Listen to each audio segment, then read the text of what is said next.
신율의 뉴스 정면 승부 3부 시작합니다. 제가 앞선 광고에서도 여러분 잠깐 들으셨겠지만 오늘부터 청취율 조사 기간입니다. 지역번호 02로 걸려오는 전화 받아주시고요. 기억에 의존하는 설문입니다만 뭐를 들었냐라고 물어봤을 때에는 YTN 기억해 주시고요. 신율 기억해 주시고요. 뉴스 정면 승부 기억해 주십시오. 그래서 요 세 가지를 딱 기억해 주시고 말씀해 주시면 저희한테 굉장히 큰 도움이 된다라는 점 말씀드리고요. 그리고 청취율 조사 기간엔 저희가 커피 쿠폰을 드리는 행사를 갖고 있습니다. 여러분들이 문자를 보내주시면 저희가 여러분들께 커피 쿠폰을 보내드리고 있습니다. 짧은 문자 50원, 긴 문자 100원의 유료 문자고요. 우물정 0945 샵 0945로 보내주시면 됩니다. 자, 신율의 뉴스 장면 승부 3부 정면 인터뷰에서는 더불어민주당 박수현 당선인 연결해서 입장 들어보는 시간 갖겠습니다. 자, 전화 연결도 있습니다. 안녕하십니까? 네, 안녕하세요. 박수현입니다. 축하드립니다. 네, 감사합니다. 다시 입성하시게 된 게 이게 4년 만이죠? 아니 8년 만인가요? 예. 그렇습니다. 8년. 19대 국회의원을 하고 20대, 21대 낙선하고 그리고 그 사이에 청와대 수석도 하셨잖아요. 네, 청와대 대변인, 국회의장, 대변인, 비서실장, 청와대 수석 이렇게 한 거죠. 예. 네. 아이고 8년 짧은 세월이 아니에요. 예? 네. 제가 이게 왜 헷갈리냐 하면요. 예. 박수현 수석님을 그러니까 지금 이제 당선인이십니다만 옛날에 제가 YTN 아침 방송할 때 자주 모셨는데 그게 벌써 세월이 그렇게 흘렀네요. 예. 아유 어쨌든 인고의 세월을 견디셔가지고 지금 당선이 예. 되셨는데 네. 근데 제가 솔직히 여쭤보고 싶은 게 있는데 말이에요. 예. 이 선거를 쭉 뛰셨을 때 예? 야 지금 좀 분위기 바뀌네. 그게 언제였어요? 네. 그런데 이 말씀을 드리면 대단히 저를 이제 나무라실 것 같은데 예. 사실 말은 제가 안 했지만 저는 후보로서 가장 잘 민감하게 느낄 수 있잖아요. 예. 근데 처음부터 이 분위기가 바닥이 심상치 않았어요. 그래서 제가 이번 선거를 어떻게 규정하냐 이렇게 볼 때 뭐 심판은 맞죠. 의뢰 원론적으로도 정권 이때 치러지는 선거가 심판 아니겠어요? 그런데 예. 이번에는 특히 그 심판론이 강했던 것 같은데 예. 어떤 이 충청도는 좀 신중하고 또 뭐 윤석열 대통령의 고향이라고 하니 예. 어떤 정치가 어떻다 뭐 이런 심판론보다는 민생 있잖아요, 민생. 그리고 여기가 충청남도 특히 제 지역구 공주부여청이 농촌이거든요, 완전히. 예. 이 농촌에 지금 쌀값 폭락, 돼지값, 속값 폭락 이런 어떤 민생이 이렇게 힘든데 저도 청와대 수석을 해봤지만 아니 이런 정도인데 이 정부에서는 쌀값, 속값, 돼지값 어떻게 한다는 이야기를 들어본 적이 없어요. 그러니까 농심이 굉장히 분노해 있는 거죠, 이 지역이. 예. 그래서 처음부터 이 민생 심판에 대한 이 아주 이 정도가 굉장히 그 심한 선거여서 바닥에 그냥 뭐 요동치고 있었어요. 그래서 저는 여론조사의 수치와는 달리 예. 이 정말 서민의 민심, 농민의 농심이 정말 이거 완전히 심판으로 돌아섰구나라고 하는 걸 피부로 좀 느끼고 있었습니다. 그 충청도에서 선거운동 하실 때는 대부분 물론 이제 고향이 충청도시니까 낯설지 않겠습니다만 뭐 냅둬유 뭐 이렇게 얘기를 하면 이게 도대체 무슨 의미인지 헷갈린다는 분도 계시더라고요. 예. 그러니까 이게 제가 말씀을 여러 차례 저 방송에 드렸는데요. 예. 그러니까 지금 말씀하신 대로 충청도 민심은 굉장히 신중하시고 자기 표현을 잘 안 하시는 걸로 유명하잖아요. 맞아요. 냅둬유. 예. 예, 맞아요. 그런데 저는 이번 선거처럼 정치 벌써 경력이 제가 22년쯤 뭐 이렇게 되는 것 같은데 예.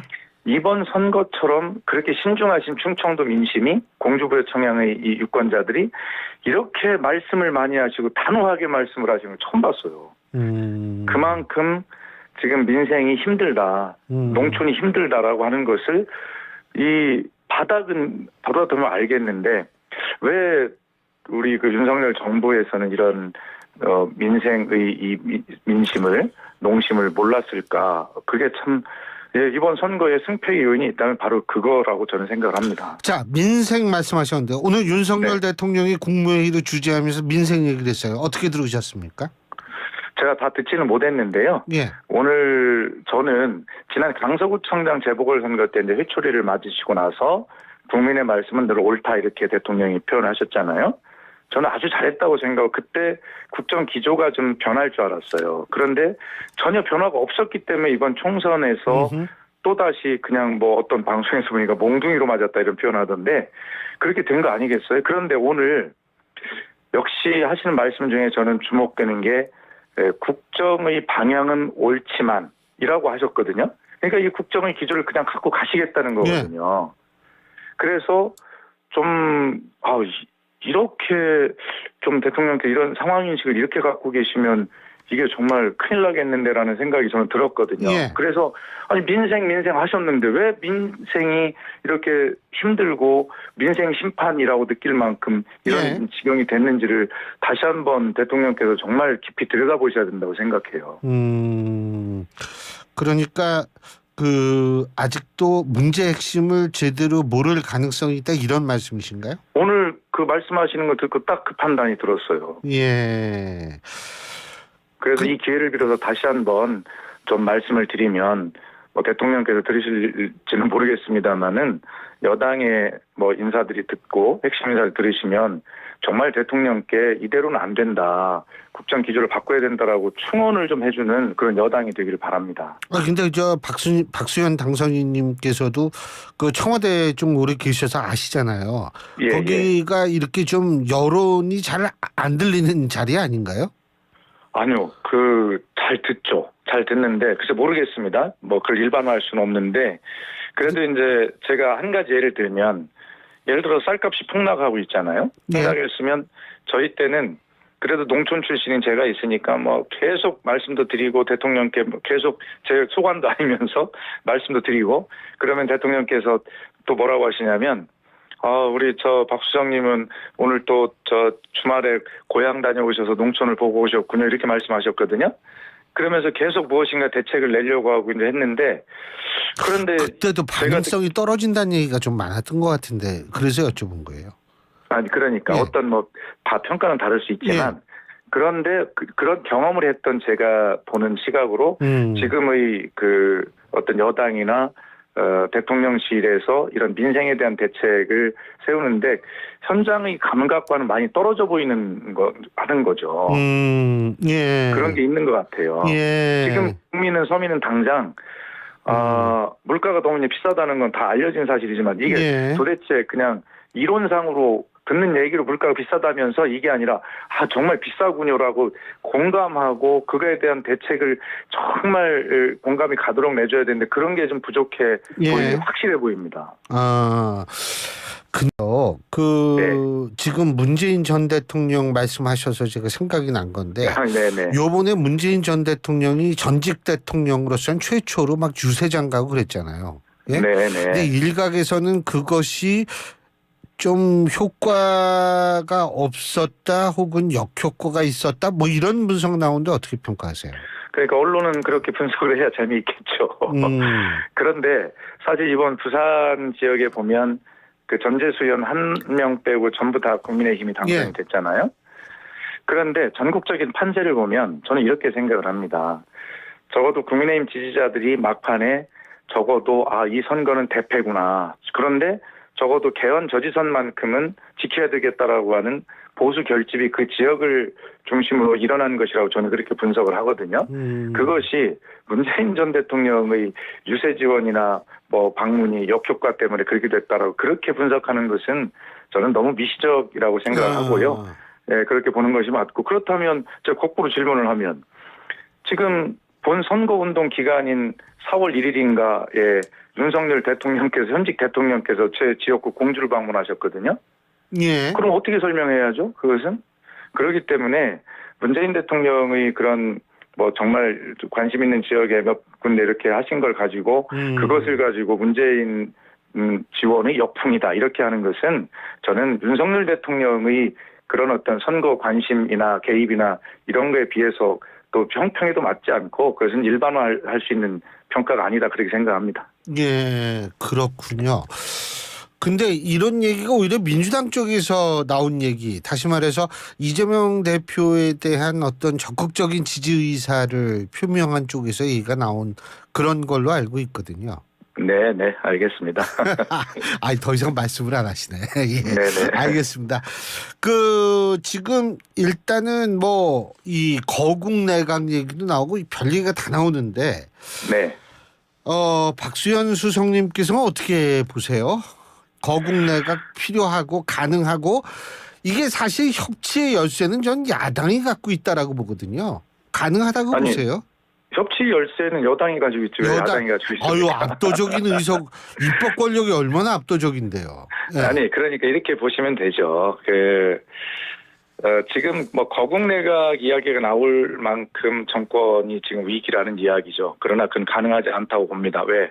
오늘 대통령의 담화를 보니 그럴 가능성이 전혀 없다, 이런 생각이 들고요. 예. 다만 대통령께서 좀 잘 하셔야 될 일이 뭐냐면, 이제 선거 끝나면 어떤 그런 쇄신책의 일환으로 인적 쇄신하는 거 맞죠. 예. 그러나 그것이 겉모양만 사람만 바꾼다고 그냥 되는 일이 아니라 그 내용까지 바뀔 수 있도록 그렇게 해야 되는 것인데, 지금 이제 거론되는 인사들이 면면을 보면 사실은 그런 어떤 내용까지 바뀔, 국정 운영 방향의 기조가 바뀔 그럴 가능성은 없는 것처럼 보이거든요. 뭐 별로 그렇게 큰 의미가 없는 인적 교체에 불과하다, 저는 그렇게 보고요.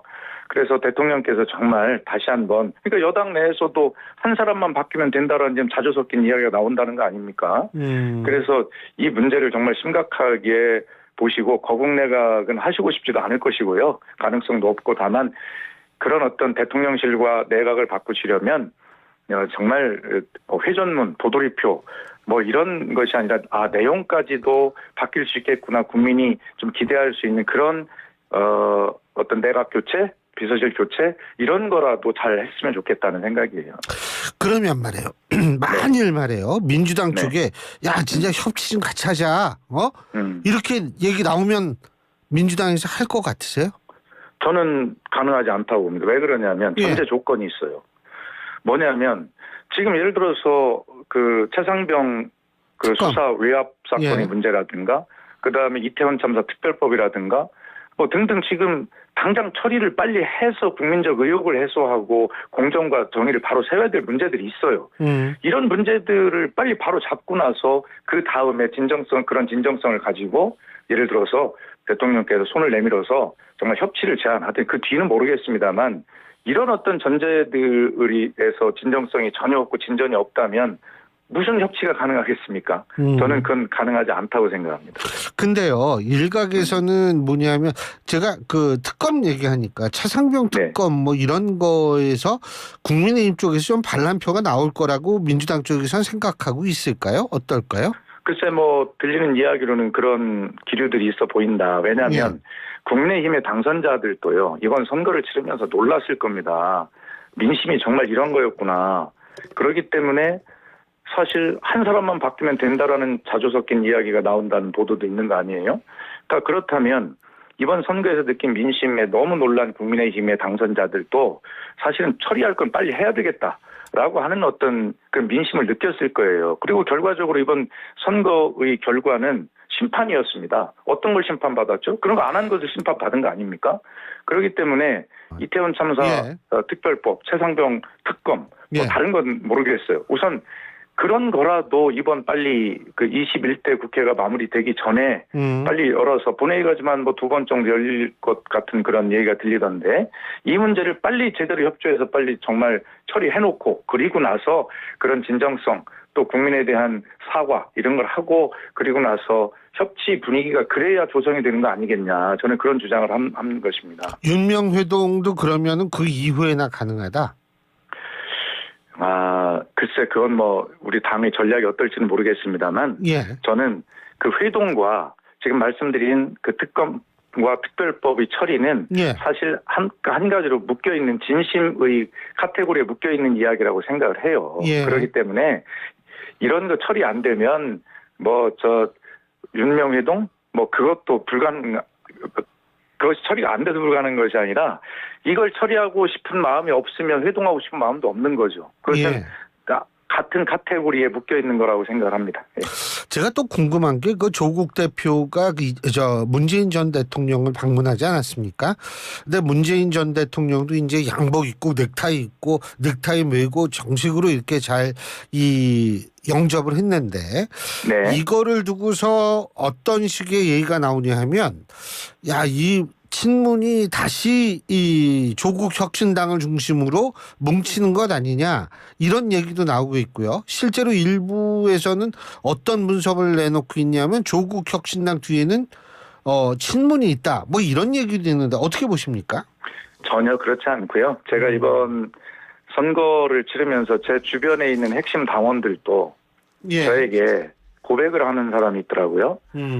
후보님, 정말 죄송하지만 정말 지역구는 후보님을 찍었지만 비례대표는 조국 혁신당을 찍었습니다라는 핵심 당원들이 있어요. 예. 이 문제는 어떤 한 세력이 예를 들어서 뒤에 있어서 뭐가 만들고 조정을 해서 태풍을 일으키는 것이 아니라 적어도 조국 사태라고 일컬어지던 그리고 조국의 강이라고 일컬어지던 그런 어떤 문제는 우리 사회가 공히 평가를 하고 인식하고 있습니다만 또 사과도 하고 했습니다만 그러나 그 문제를 다루는 이 검찰 권력의 남용이라는 측면에서 보면 너무한 거 아니냐 라고 하는 이러한 어떤 공감대와 분노가 전 사회에 많이 퍼져 있던 것이에요. 그렇게 이걸 읽어야지 저는 문재인 대통령이 품성상 우리 친문 한번 결집해볼까요라고 해도 그걸 허락하실 분이 아닙니다. 그러니까 그런 어떤 정치 공학적인 해석보다는 이 문제가 이 조국 사태의 어떤 명암을 예를 들어서 다루는 측면에서 보면 뭐 그 문제를 다루는 방법이 너무나 검찰 권력을 악용하고 조국 일가가 당한 그런 문제가 너무 사실은 가혹했다라고 하는 데 대한 그런 또 다른 심판이라고 저는 생각을 하는 것이 맞다고 봅니다. 예, 잘 알겠습니다. 오늘 말씀 여기까지 듣겠습니다. 고맙습니다. 네, 감사합니다. 예, 지금까지 더불어민주당 박수현 당선인이었습니다.